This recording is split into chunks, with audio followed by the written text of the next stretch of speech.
What's up, everybody? It's your boy, Corey J. Say what you got to say the first time, not the next time. It's time for another episode of To Be Frank, the podcast. And I'm super excited for our guest that we have today. This man has been everywhere. And when I tell you everywhere, everywhere. But he's one of my favorite Creole brothers. That's right, I said Creole. You got to know Louisiana to know what Creole is about. It's one of my favorite Creole brothers. We have the same birthday month, March babies, holding it down. Without further ado, everybody, I want to bring on the one, the only man himself, Doctor, Doctor Extraordinaire himself, Charles Jolivette. What's up, Doc?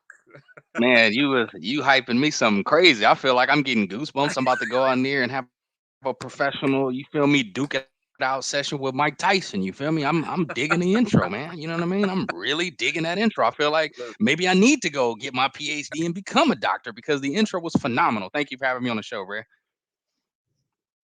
To do, bro. Gotta make it do what it do. Oh wait, hold on one Absolutely. second. Okay. So, so let's talk. Let's talk. So first things first, Charles Foster Jolivette. Let everybody know a little bit about yourself. Just a little Whew, bit. I'm gonna Well, taper we're it gonna down. expand, but just Yeah, just a I'm a, little I'm bit. yeah. I'm gonna taper it down. Born and raised in the wonderful city of San Francisco, California. Family with deep ties to the South and to the Midwest, Louisiana, Alabama, Indianapolis. Moved to Louisiana after writing and publishing my first novel, Etouffee, in 2010. Been in Louisiana for 13 years now. And real quick, I know this is the intro, but I got to share this with you, Corey. Go for it, Today, bro. this Thursday, 13 years ago, I was Yeah. in Lafayette, Louisiana for the very first time at Come Barnes and on, Noble doing my book signing. This day, man. 13 Come years on. ago. Get out of here. What? Come on. So, how special is it that What? we in here talking right now? Man. Yep. Now this Yep. I iconic just for got the real. notification earlier this week and was like, oh, man. Yeah. That's bananas. That seemed like that was just yesterday. It's been that long. Dang. Yeah, man. Wow. 13 years. I cannot believe it. 13. 13 That's a years. child. That's a child. Yep, That's a child. So absolutely. let's get That's right into that baby. It's a bad so little, let's bad get little teenager too. well, it's not a pandemic one, so that's a good thing. It's not a pandemic baby, so we okay. Nah, nah, Because man. You gotta watch those those pandemic pandemic babies. kids Nah, this is just something a else, bad little man. baby. It's Yeah, something man. else. That's what I hear. Yep. So everybody, so the topic of this episode is called Coast to Coast. And the reason why I chose this topic, Charles has been everywhere, literally everywhere. His history is extensive. This man is, if you look in the Webster's dictionary or whatever dictionary you look in, the word culture, you're gonna see a picture of Charles. And he not gonna just gonna be a face, it's gonna actually be a GIF. It's gonna be a GIF, however you want to call it, GIF, whatever, a meme. It's gonna be moving. It's not gonna just be still. It's gonna be it's gonna be doing something. It's gonna be active. It's not gonna be a TikTok, but it's gonna be something that's moving. So one of the key things that I Yeah. admire about Charles is just like how our brain is to be frank, he's frankly speaking literally all the time. So to know Charles is to love Charles, period. So Charles and I have been acquainted. I don't lost count of how many years. It's been a long time. As he mentioned, our very first meeting was 13 years ago at Barnes and Noble when he believed in my other brand, Spoken Red, to do behind the scenes photography where he had the news reporters and everything and whatnot. So I want to start off with that. Let's go into that first and foremost. Charles, tell us about that initial experience at Barnes and Noble, connecting with all your Louisiana folk, because you had a lot of folks that came into attendance for this autograph signing. Whew. That was real. I still have my book Yeah, on display yeah. on my shelf. You know, yeah. So, man, come on, man. Um, You can't even put it it into was words. I it was know a it wasn't spiritual one of moment. those things. Yeah. Yeah. A super spiritual moment coming to, what I feel like is one of my homelands for the very first time to Louisiana, and specifically not New Orleans, not Baton Rouge, but to Right. Lafayette, to a Right. place where many of my ancestors lived for many a times, generations back. Super spiritual experience, Mm-hmm. impressive experience. Um, I usually don't talk about my brother who's me in age, but he is the toughest dude that I physically know. He is just a tough, rough kind of character. And when we got on that Gotcha. plane to leave Louisiana after our trip, that man shed tears. So that's how Wow. much of a spiritual experience it was for the both of us, to be there. He had been to Louisiana before, but to be there in this kind of experience 13 years ago was Mm-hmm. heavy, man. So I loved it, and it changed my life. Literally, that those 3 to 4 days that I spent in Louisiana changed my life forever. So, And the love that you received was tremendous because there were folks literally that visited whew, your table and gave you family history. And that was so enriching for me.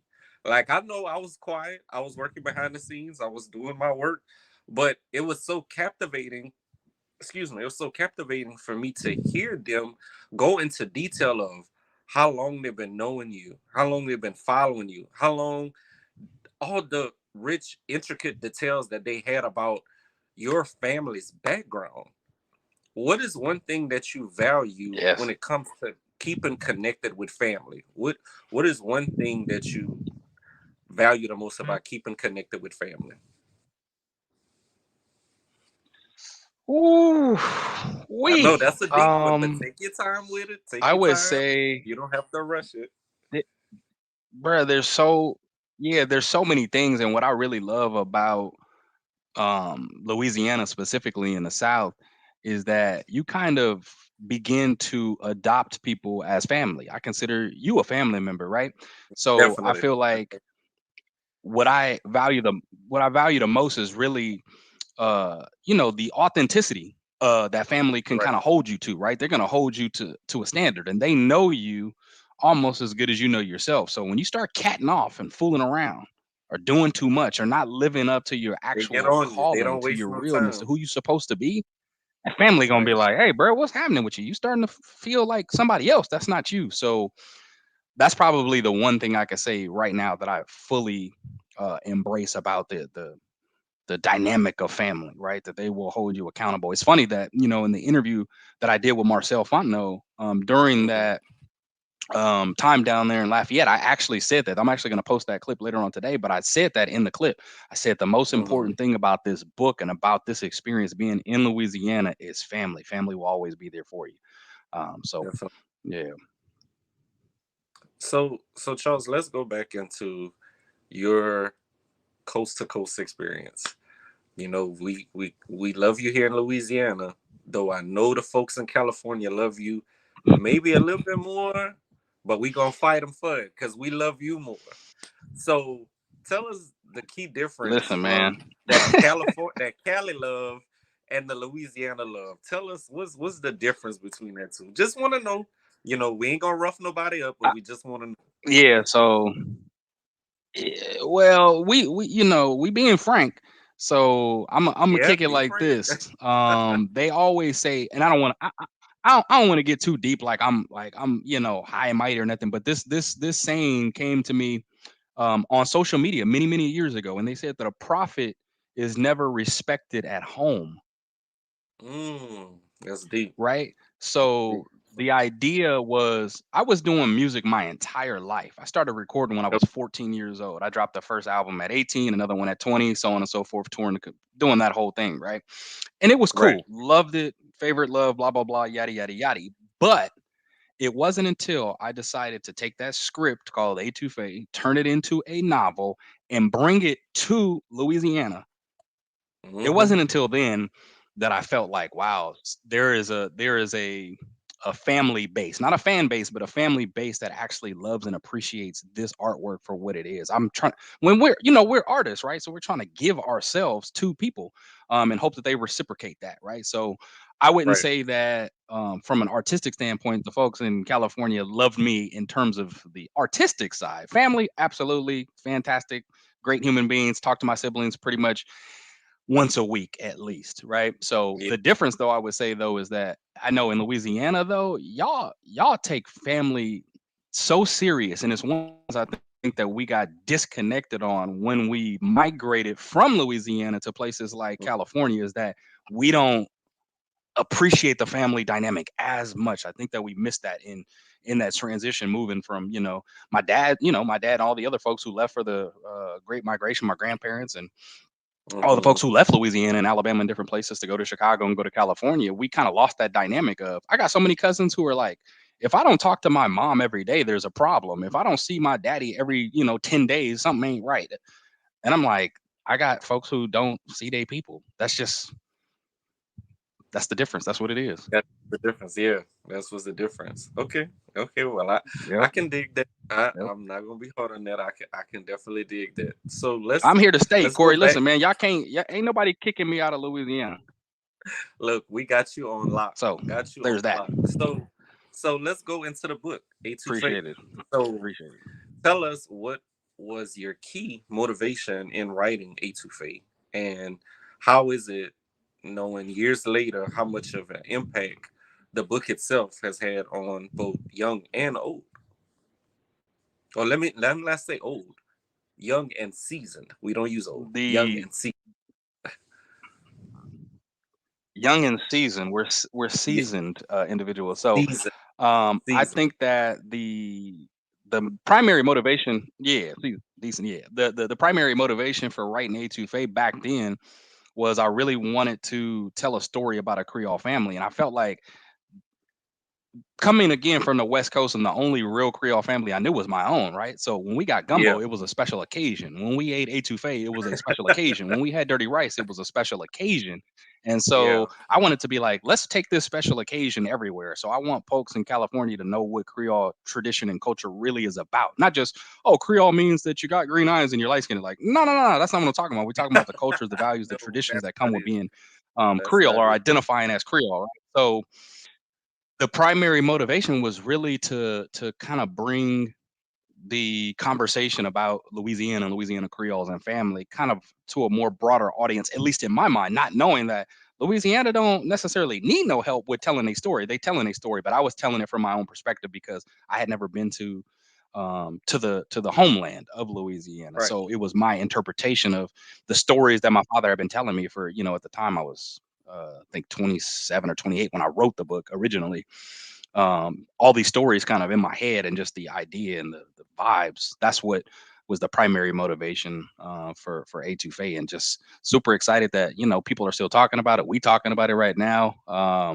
Hopefully plan on doing something special in one of these anniversary years. Maybe throw a dinner for the folks who originally came to that event and made it such a special occasion, and really, like I said, changed my life. That's deep. That's really deep. So, Charles, let me ask, what is your favorite Louisiana dish? I mean, I know the book is called Etouffee, but is Etouffee really your favorite Louisiana cuisine? I'm putting you on the Ooh. spot. I'm putting you on the spot, so you better Woo, answer accordingly, because you bro. never know who's watching. You never know. Yeah, it's gonna be some parents and some grandmares and I'm some whole already. bunch of They're gonna cousins and get a on bunch of you. other people They're gonna get listening and on you. watching. So yeah, my favorite. It's funny that you asked that, because I called the book Etouffee because Etouffee actually is my favorite dish. Now Okay, come on, I come have to on. say that was 13 years ago though. So, now living here where I can actually access food, and it's not a special occasion to get gumbo. It's like going to the corner store to get gumbo. Um, I would say, man, I would say etouffee is probably still my favorite dish. Um, and it's probably my favorite one to make. Man, I got a phenomenal etouffee I got to make for Come you one on. day. Now I'm gonna have to pull up on you because I want to try it. I want to look. I have to pull Pull up on you. up, pull up. So let's talk Yes, about your sir. siblings, bro. Um, when it comes to A2Fae, the children's book, and I know one of the things that I admired, there was another book signing that you did, which was by you babies, and it Oh brought yeah, the kids out. how you Remember babies? that one? Yeah. That one was Oh dope. So man, I want to talk absolutely. about the connection with siblings. Like, how is your connection with your siblings? what do you love, and how do you see y'all growing together? Y'all had so many changes since childhood. So how has transition and adjusting Man, been for you guys? That's a deep one. I ooh, know. I know. That's how we that's a get down on heater. To Be Frank Frank. That's a That's heater. how we get down. Yeah, that's cutting into the real frankness. So it's interesting because as you said, you go through your childhood and high school and all these different things, and you expect certain things to manifest with your siblings. Hmm. And today, as it stands, they're completely different. Our family was very blessed in that we grew up in pairs, basically. So my Okay. two oldest brothers, my brother and my sister, and then me and my brother Nate that you met in Lafayette. Right. Right. We Right. grew up in pairs, so we were all very close. Everybody was in a pair within 2 or 3 years or 4 years of each other. So you kind of Right. grew up with your partner essentially, almost like a twin. And Right. so me and Nate obviously were the closest growing up. And I would say today that me and my sister are probably the closest, which is a strange thing Okay. because she's the only girl. I'm the Okay. youngest. She's a big sister. So she beat me up a lot. I got beat up by all the siblings. So, um, Not you getting beat but up I will of all say, people. I Not you. will say this. Yeah, man, listen, I'm getting choked, body slammed, the whole thing. But I will say, and I always have to emphasize this: no matter where I go or what success I might have or how much I'm out in terms of being an artist and being in front of people and doing all that, none of my siblings, other than my brother Andrew, who's a professor, are really that way. But I always want to make sure that I acknowledge my siblings as much as my parents, because my oldest brother is old enough to be my father, right? He is the same age as my father-in-law. They're the same Oh age as my wow. father-in-law, Okay. right? So Okay. all my siblings had a very, very big hand in helping to raise me. So I always acknowledge them. So if I ever, end up becoming a major, major superstar, whatever, yada, yada, yada, you're always going to Mhm. hear me acknowledge my siblings because they all played a very, very tremendous part in raising me, giving me tools, giving me guidance, beating me up, telling me I was too cocky or telling me I wasn't working hard enough or whatever it was, right? Like keeping me in check. So Right. it'll be interesting to see how those relationships kind of manifest as I'm obviously early 40s, so I still got two other siblings that are in their 40s, and then I got siblings that are in their 50s, and then my brother turns 60 in December. So be very curious to see how the partnerships with these folks continue to manifest as we grow older and wiser. Got you. So, Charles, with all the wisdom that you have, one of the key things that I want to pinpoint right now is growth. So we know you just mentioned you're 40 something now, right? We're both 40 somethings. And so reflect back on 20 40 years ago. something. Middle age, middle season, season Whew, all, middle season. Yeah, season all. man, little so Lowry let's season. Hmm. so let's reflect back, 20 years ago. We've noticed a lot has changed when it comes down to family values. What is one of the key things that you've Hmm. noticed just within the last 20 years, the last 2 decades, of how family values have switched for the good and possibly the bad? Yeah, I think um yeah, it's a catch 22, right? Because I feel like Right. technology is so powerful, right? We're able Right. to connect this way. I'm able to connect with my family who's, 2,300 miles away. Right. Is powerful in that way. So it allows us to become closer. You remember, of course, during this last, 3.5 years of the pandemic, there were a lot of disconnects. So, I mean, you can't go anywhere. There's fear. There's all these things going on. But technology was one place where I don't know how many Make it birthday parties better. I went to on Right. Zoom or house party, how many meetings I went to, how many more connections I made because of technology. So it's powerful in Mhm. that way. Um, but especially living here in the South, I feel like that human touch that comes from family and friends and true bonding, I think we kind of lose that, right? So oftentimes you Right. imagine going to a restaurant with, let's say 6 or 7 of your family members and friends. How often are we on our phones?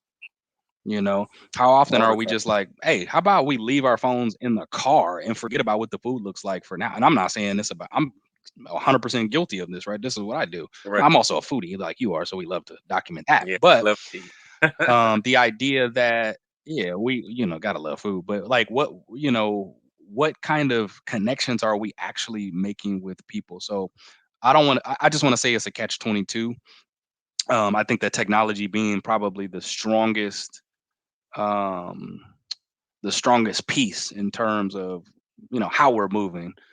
So we can use technology for good as we move forward and continue to make these sort of connections like this, right? And connect with folks Right. across the country and be able to do that and create unity and bonds and stories and businesses and what have you this way, but also making sure that we do not forget that we got to pull up. We got to pull up to people's cribs. We got to go check on our people. We got to call them. We got to tech. We got to just be a little, probably be a little bit more old school with it. So you got to pull up to somebody's house. Granny ain't picking up the phone. You got to go pull up on her and bring her some Yeah. cake and see how she doing and give her a back massage. You feel me? So if you lucky enough to still have those people in your life, and I will say that, as somebody who doesn't have um, my parents around anymore, I look Mhm. at other folks who do, and I want to tell them. I tell my wife all the time, like, like, and she's big family person, but like, man, make sure you really, hey, I'm telling you, get that extra hug, get that extra call in, get that extra text in, whatever, because nothing prepares you for losing a parent, both parents. Nothing will prepare you for that. So, Mhm. um, I'm 10. What year is this? 10 years, 11 years almost removed from my mom passing, a year and some change from my father passing. Although we weren't as close these last many years. Mhm. Nothing prepares you for that. So my message to folks that are watching and listening to this, man, hey, go holler at your people for real, because it's a different story, and you don't want to be a part of that fraternity. And hopefully, whoever is not in that fraternity, you don't have to be in that thing for a very long time, because it ain't what it is. So pull up on your people, go get them stories from them elders, record, document what you can. Holla at Mojo, man, because them elders got all the game. They do. We think we know something, but we don't. And I'm glad you mentioned that very profound of advice. I thank you for sharing that wisdom because I find that based on, and we have an open dialogue, 20 years ago, family reunions was the thing. Whether gatherings, it was kickbacks, it was what have you. Everybody was looking forward to getting together. But now, when you look at a lot of families, Yep. it's all this hidden jealousy, hidden envy, isolation, competition. All of this is unnecessary stuff. Now, when you look up the definition of family, it's supposed to represent unity, connection, bonding. It doesn't say anything about division or subtraction or moving away, from each other or distancing rather. So saying all that to say, when was the last time Charles felt that unity around family? That deep, deep unity within your family? Because once again, we Ooh, seasoned. good. Hey, We're man, listen. seasoned. And yeah, we got a little extra we got a little extra salt and pepper going on. I know I got mine kind of dipping up. I need to kind of brush that in a little bit and do a little work to it. But I feel like um I'm lucky. I think this past year has been huge for our sibling group specifically. That's really my family and my in-laws. It's been a huge year. So I would say that on my mom's side, my grandfather able to we were able to get him approved for a historic marker in the city of Indianapolis where he's from. And so I've been meeting with my siblings pretty much every week for the last year, which is a huge, Okay. huge, huge deal for our That family. is huge. Okay. So meeting with them, my nephew gets on, who's 25. So being able to kind of pass some of that information that we normally probably wouldn't to him in these meetings and share Mhm. family stories with him is huge. So we all will be down actually in Indianapolis in a couple of weeks doing the installation with the city of Indianapolis with the state of Indiana for my grandfather. So it's gonna be huge, man. A lot of families gonna be there from my mom's side.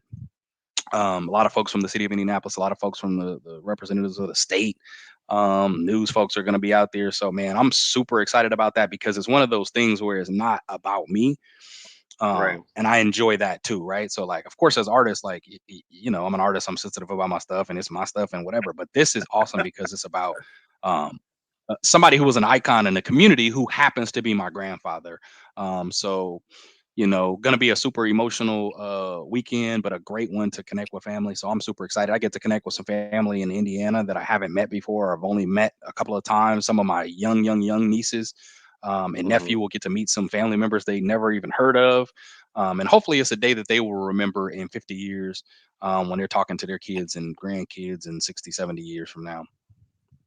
The So Charles, you gave the wisdom earlier about handling grief, and we know a lot of folks handle mental health differently. Some don't address it, some address it. And one of the key things that you mentioned about earlier was you said you lost your father, God rest his soul, though you didn't have any animosity, towards him. And with that, you are carrying both of your parents' legacy. Let's talk about legacy. How important it is to be able to carry legacy without animosity.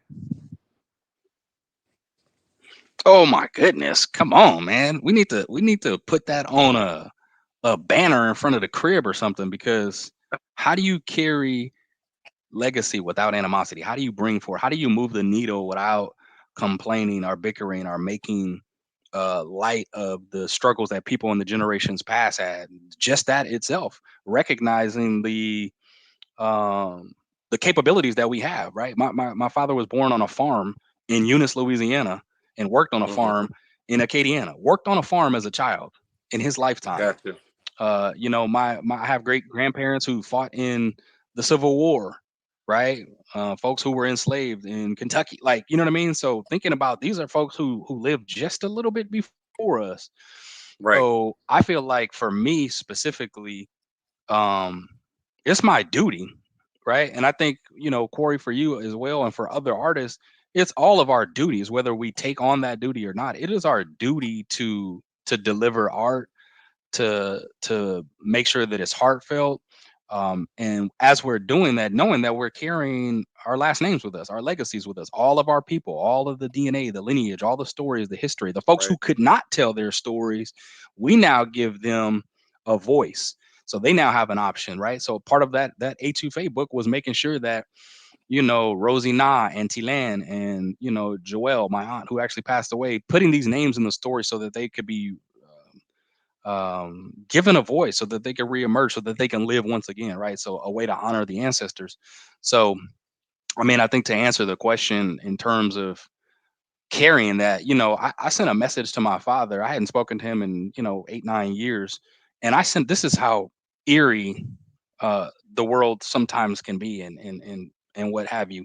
So I decided on my 40th birthday last year I was going to reach out to different folks in videos and just say, hey, it's my birthday, but I'm saying thank you to you, blah blah blah, whatever. And my father was one of the short list of folks who I sent one to, even though I hadn't spoken to him in 10 years. I said, listen, your pops, you had your issues. I've had mine. I'm a grown man now. I understand some of your issues. That's a part of growing up. And it's a part of growth, as we talked about earlier. And I appreciate Right. you. And it is what it is. Corey, let me tell you how ironic things are. I sent that message to my father the day before my birthday. He passed 6 days later. Wow. Wow. So Wow. how can I carry, animosity? That was a way of me also saying, you know what? I want you to understand, Father, that when I'm doing work out here, when I'm creating new projects and doing all these things, I'm always doing it with you in mind, with my mother in mind, with my Hmm. grandparents, with my siblings, always. Right. Whether we speak or not, whether I agree with your behaviors and activities as another grown man, that don't really matter. You still the person that is responsible for me being here. So I'm gonna acknowledge that and I'm gonna honor that because there's no way I could have you know, animosity or anything moving forward because you can't really be a true artist if you have animosity. You can't move forward. You're gonna be holding on to that more than you Right. holding on to the stories that you should be telling. Yeah, because you're stopping your progress and you're stopping your evolution, and that's one of the key things that you have. You have a really solid evolution that's going on, and with evolution, you elevate. The whole point of it is not for you to just remain stagnant; it's for you to elevate. And by you connecting all these stories, look at all what you've brought. Like one of the things that we haven't mentioned yet on the broadcast is My boy Charles is an artist, meaning he does music too, Hey, folks. He don't just write. hey, This boy hey, this man can hey. spit. He I'm not even gonna call him a rapper. I'm gonna call him a Man, lyricist. I'm gonna call it like it really is. Really hey, is. And that's a part that a lot don't know. And man. the way we grew up is music back then, majority of the music that came out all had stories connected to it. So you see how connectivity is important. That's a lot of the one thing that people really don't look at. What you do back then, even though you did it back then, still affects you right now and Come on. still is going to have some type of effect on you in the future. Why? Because it's different tenses, it's different generations, it's a constant cycle that's going on and on. So when you defining you, frankly speaking, how are people viewing you? What type of legacy are you leaving? What torch are you carrying right now? And even more so, how are you an example to the future generation that's coming? Because one of Mm, the key things that I've learned growing up is that I've made a model to myself to set the example and not be the stereotype. You see, oftentimes we quick to be wanting to be like everybody else, when in actuality, we have to be ourselves. So just by Charles being Charles and Corey being Corey, we allow all these other kids, the Michaels, the Jennifers, the Ashleys, the whole nine, to say, look, Corey and Charles, they've been themselves. Look where they at. You know what? Let me be me bingo, so I can do the exact same thing. Because I reflect back bingo. once again this dialogue of back when I was in middle school, and I will forever give props to my sixth grade teacher, Miss Lavonia Thomas from Plaisance Elementary. And one of the key things she told me, which Plaisance. influenced Plaisance, all the accent coming out, all of it. Mm-hmm. Yes, And one of sir. the key things she told me in the sixth grade was Corey, there's one body part that you always have to know how to use in order to be successful, and that's your mouth. When you speak, you take over the room. Mm, And that has constantly resonated in my spirit since the sixth grade. She was the very first teacher that I had. And shout out to all the educators, paraprofessionals, the whole nine, yes. principals, all of y'all, mentors, you name it, all coaches. Shout out to all of y'all because she took the time out and sowed that seed in me that I still carry to this day. She was the very first one to have me on a program Right. at school to read. Back then, remember those assembly programs? You had the Pledge of Allegiance, you Come had on, man. the welcome, the purpose, the introduction, the guest speaker. And I remember that like it was yesterday. I'm not gonna ever forget that. She had me to do the purpose. And she said, Corey, when you go up there, your posture is important. Keep your head up, she said, and speak clearly and take your time speaking. She said, command the room. And it was her giving me that wisdom that I still carry to this day.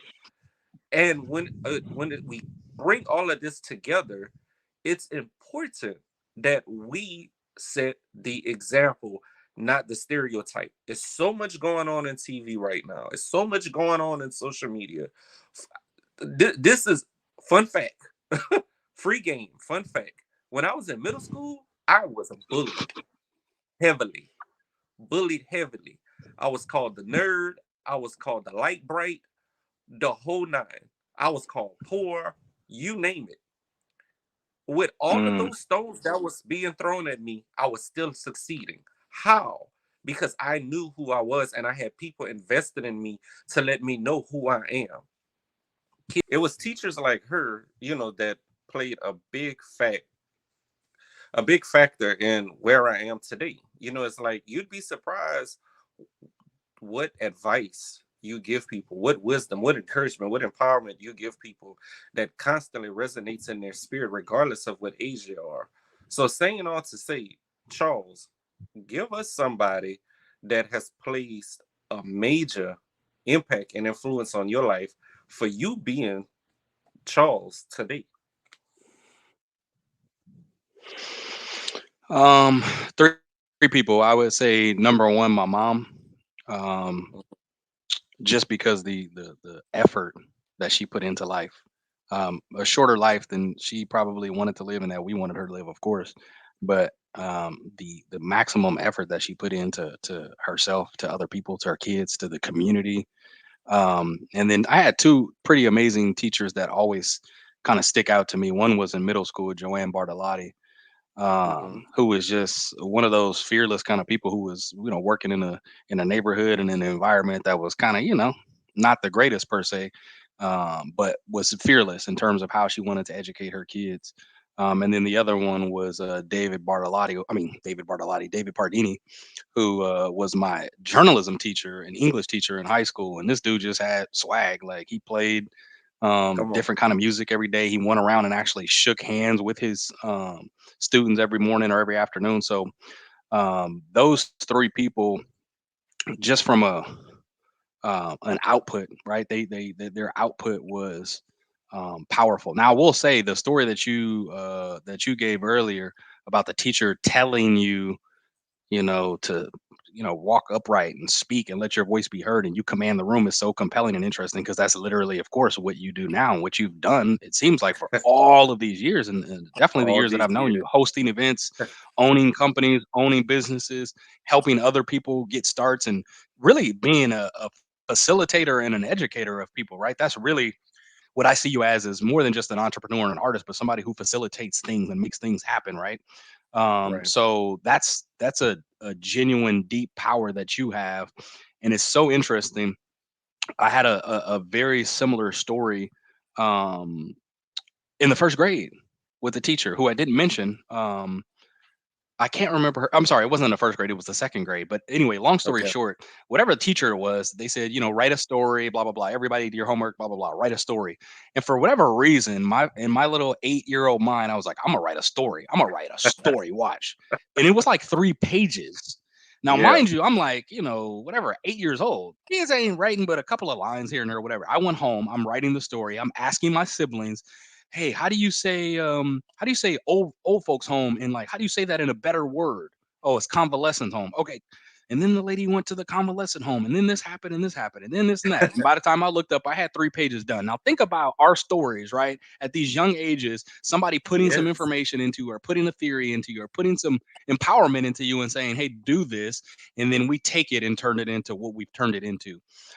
So here I am today, 36, 35, 34 years later, whatever it is, continuing to tell stories and write stories. And you are continuing to tell stories, write stories, empower people, create businesses, moderate, right? Create.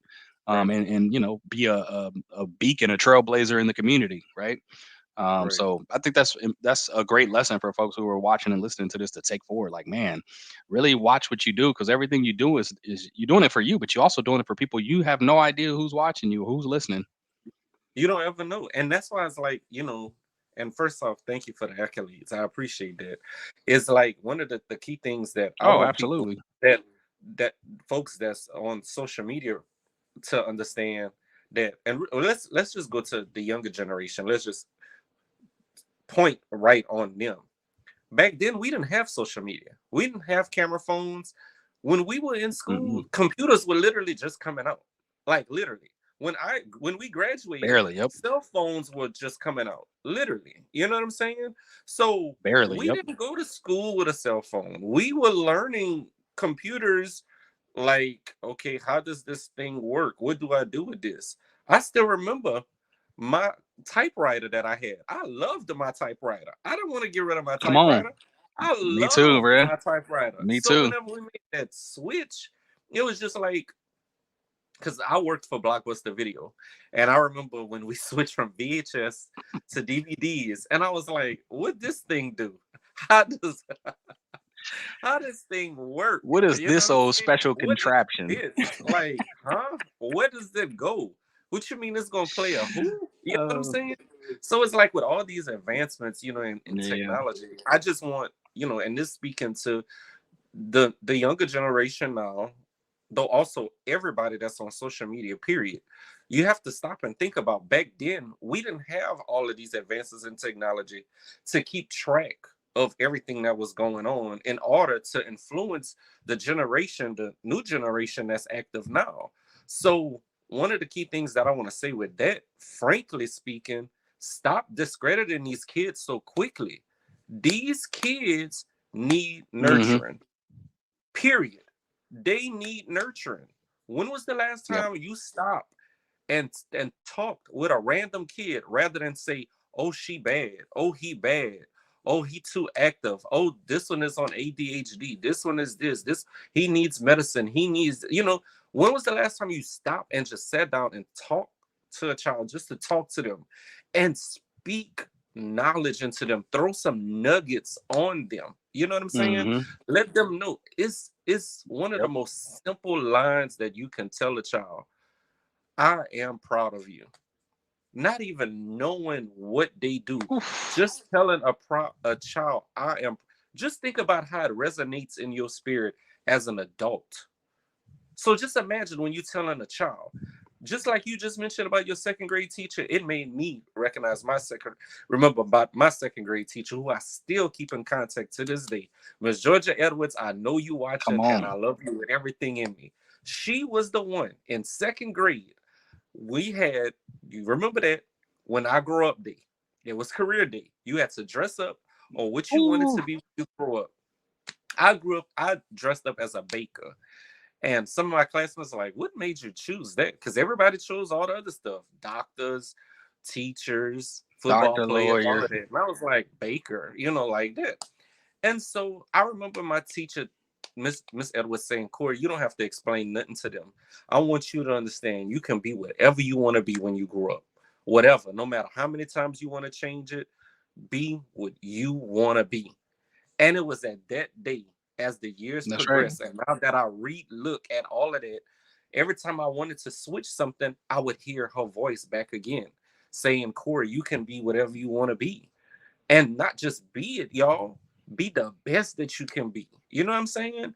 Because once again, it's somebody else that Absolutely. may want to do what you do.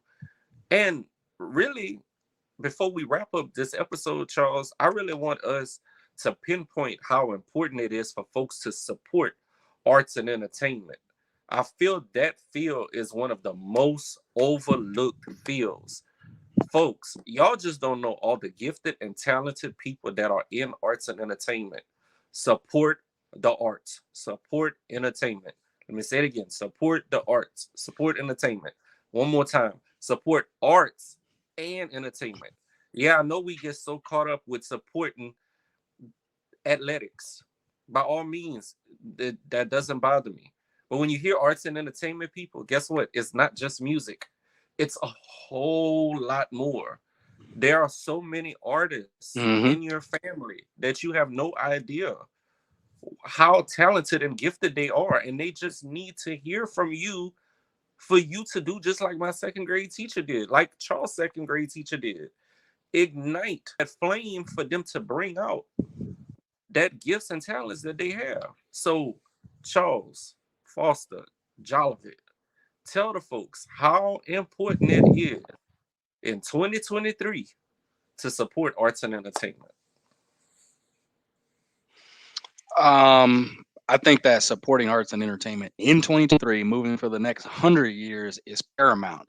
And let me say Yeah, this: I think that the very first, easiest, and free piece of support you can give is, as we talked about, through social media. If you see your people posting things, it don't take nothing to like it. It don't take mhm, nothing to share it into your story or repost it, to big that person up, to inbox them and say, "Good job. How can I support?" Maybe you don't have the finances to financially support. That's not what support necessarily means. It means right, to really care enough to watch what they post. To watch it even helps right, out a cause, right? Oh, you watch the reel for the full 2 minutes, and I'm showing you support. But really and realistically, what is a community? What is a city, an organization, a community, people, family? What are we without our artists, right? And it just doesn't mean supporting the big artists, right? The artists that are already there and famous and popular, making money. Acadiana, there are a ton of talented artists in your community. I've only met a handful of them, and I know there are a ton. There was just I just told my wife there's a black bookstore that just opened up in Acadiana, not too long ago. So there's a Mm, lot that can and that should be done. I think again, it is our duty to make sure that we support artists the best way that we can. And like I said, the simplest thing to do is to get on social media and reshare what people post, to like what they post, to ask them how you can support. Maybe they're having an event and they need you to just bring a couple of chairs. I don't know how many right. events that I've had, Corey, in Lafayette, but every time I have an event, it's like, Corey, oh no, I got it, bro. I'm gonna take some pictures and I'm gonna call some people to come and I'm gonna make sure I pull up. And what else you need?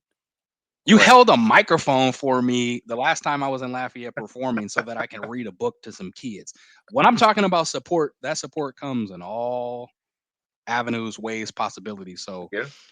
man, think about the way that we support, the artists that are in our family, man, because it's paramount, man. It has for me personally, it has changed my life the way that the community, especially in Louisiana, has embraced me in these last 13 14 years. It's the reason that I moved 6 months after that book signing and have lived here ever since. Is the reason I'll be living in Lafayette pretty soon. So Come on. Come on.